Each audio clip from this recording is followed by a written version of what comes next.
Magandang araw po sa ating lahat. Narito po ang ating weather update.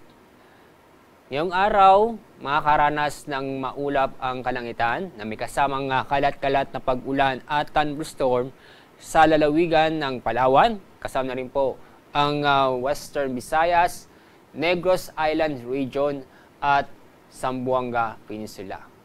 Paalala sa mga kababayan po natin, sa mga nabanggit na lugar, mag-ingat po tayo dahil posible po magdulot ng pagbaha o pagguho ng lupa dulot ng mga pag-uulan.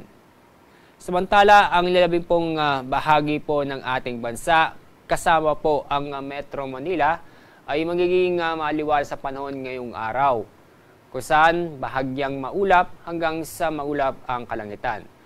Pero may tsansa pa rin po ng mga isolated na pag-ulan o mga biglaang buhos na ulan.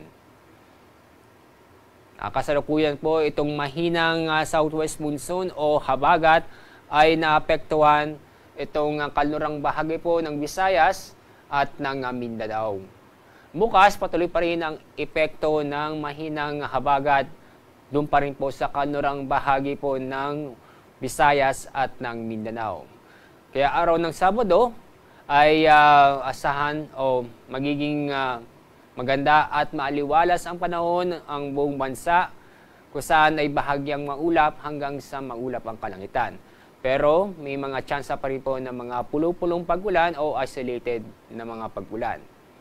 Ngayon o bukas ay wala po tayo inaasang mabubuong LPA o bagyo sa loob ng Philippine Area of Responsibility. Ang araw po sisikat mamaya pong 5:14 ng umaga.